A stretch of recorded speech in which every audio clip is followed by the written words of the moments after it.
Red Bull are looking outside of their driver program for the second time in as many years as they seek to find a replacement for Pierre Gasly at AlphaTauri. Is this a sign that the Red Bull junior team has failed to deliver an adequate replacement for the top tier of motorsport? Let's have a look. My name's Andy and this is Behind the Drive. A waste of talent. Red Bull has gone through a relatively turbulent time with their drivers in the top team over the last few years. Following the departure of Daniel Ricciardo at the end of the 2018 season, 3 drivers have taken that seat with different levels of success. Initially, Pierre Gasly was promoted, although this perhaps came too early in his career and he struggled to keep up the pace with his teammate Max Verstappen.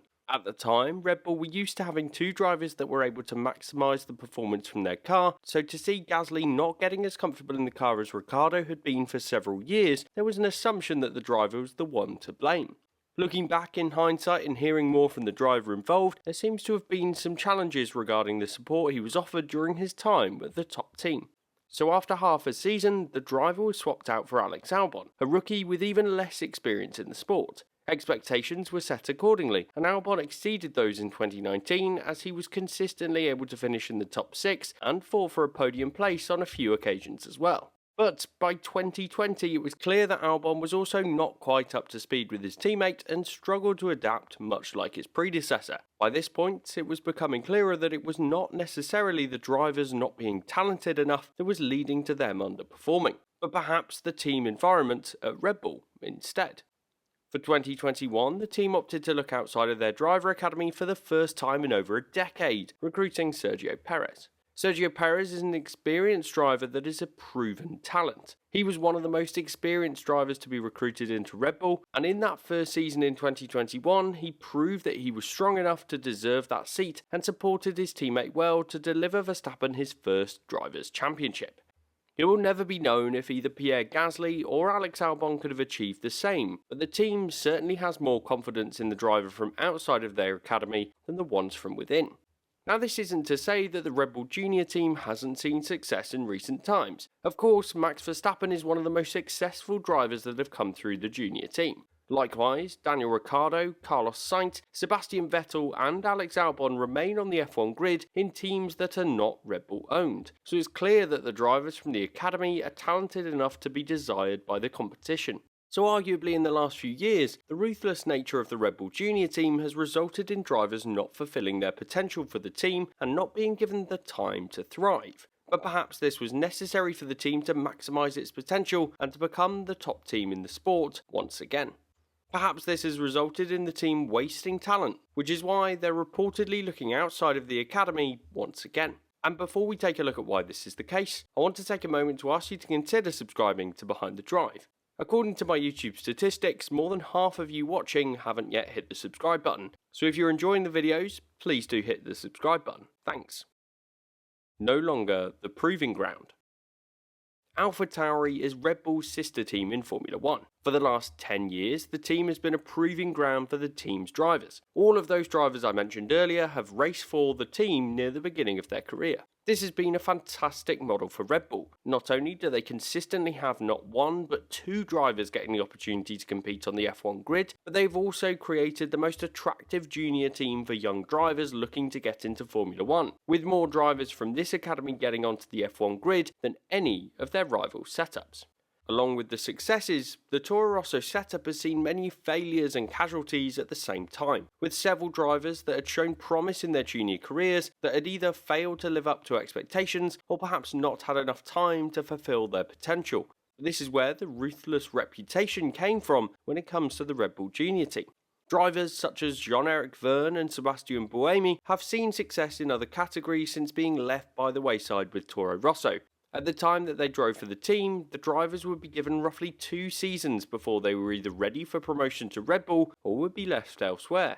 This was a successful model, but it also created an issue when you consider that it was rare for the opportunity to be there for a seat to be made available at the top team so frequently.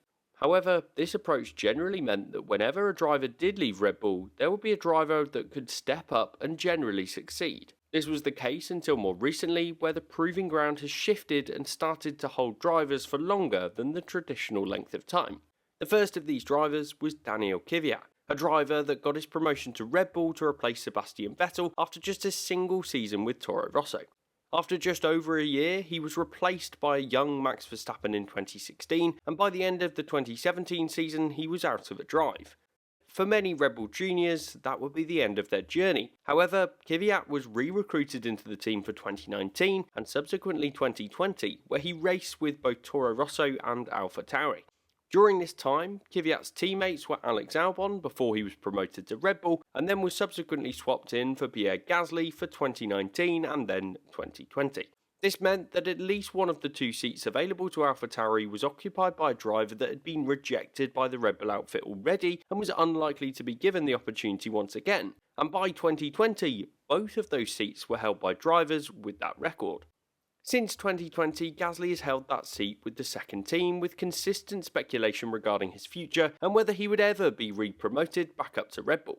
This, in my view, was always unlikely. To re-promote Gasly would put him right back in the spotlight and under more pressure than ever before, something that I think Red Bull would want to avoid if at all possible. So in my view, Gasly was being held in the AlphaTauri team with little to no prospects of moving up into Red Bull, so he was not developing as a potential long-term replacement for Sergio Perez or Max Verstappen should they leave the team. This was then slowing down the progress of other young Red Bull drivers coming through the ranks, but perhaps this was always going to be the case as there were fewer drivers that were ready and eligible to join the F1 grid given the super license constraints. The current crop of Red Bull juniors. Currently, there are 4 Red Bull juniors racing in Formula 2 with another 3 drivers racing in Formula 3, so there are plenty of Red Bull-backed drivers racing in the feeder series. Of those racing in Formula 2, Liam Lawson is in his second F2 campaign and currently sits 7th in the standings. Jehan Daruvala is in his 3rd campaign and is 5th. And then Ayumu Iwasa and Dennis Hauger are both in their debut F2 seasons and sit 9th and 11th respectively. So none of these drivers are performing to the level required to graduate into AlphaTauri. Traditionally, the benchmark for taking that step is to finish in the top 3 positions of that championship, just as Yuki Tsunoda achieved in 2020. While there's no doubt that the Red Bull Junior team still has some of the strongest young drivers, it has to be said that the current crop of drivers have underperformed in the last couple of years. In my opinion, this is one of the reasons why Pierre Gasly is still in the AlphaTauri setup and has been given multi-year deals in the process. However, Gasly is looking more likely to be moving to Alpine, a move which I think would be excellent for the French driver as he moves away from the Red Bull teams and shows he can thrive elsewhere. You just have to look at Alex Albon as an example of another driver that has succeeded by moving away. But that does leave a hole in the Red Bull-owned seats, without a driver in F2 that has shown enough potential to graduate. So once again, for the second time in recent years, Red Bull are looking outside of their academy to bring a new driver into Formula 1. The primary candidate at this point in time is Nyck de Vries, the 27-year-old Dutch driver that showed a huge amount of potential in his one-off performance at the Italian Grand Prix at Monza. This has rightly attracted the attention of many teams on the grid. Before the Italian Grand Prix weekend though, it was another driver that was in pole position to take that seat subject to super license eligibility criteria being met. The 22-year-old 7-time IndyCar winner in Colton Herta is certainly a talented driver, and the fact that he's been unable to get a super license is ridiculous. But again, it shows that Red Bull are not interested in the current crop of drivers in the feeder series preparing for Formula 1. It must be said here that Dennis Hauger is a Formula 4 and Formula 3 champion and is hotly tipped to perform well in F2 next year when he enters his second season in the series. Likewise, Ayumu Iwasa could well deliver in his second year in the category in 2023, so there is potential for the Norwegian or Japanese driver to progress into AlphaTauri in the future. This implies that the Red Bull Junior team has not failed, but instead has just had a few years where fewer drivers have been able to perform at the levels expected. So for me, I think that the team is still one of, if not the strongest junior academy in the sport. However, this dry spell has perhaps shown a weakness in the setup and the dependency of the new drivers coming into the AlphaTauri team. Should Nyck de Vries enter that team for next year, he'll be one of the oldest drivers that will have raced for them. However, he still has great potential and takes a driver that is currently backed by Mercedes away from their rival team. For me, I think it would be a great move, and if a driver is then ready from F2, they can have a direct comparison between de Vries and Tsunoda to decide who they might replace for 2024 and beyond. Either way, in a time when junior academies are being put in the spotlight by Alpine, with their young driver in Oscar Piastri moving away from the setup to go for a rival F1 team just as they were about to promote him, there's still a huge amount of value for Red Bull in their junior setup. And if you want to learn more about that driver that's moving away from Alpine, you can watch this video next.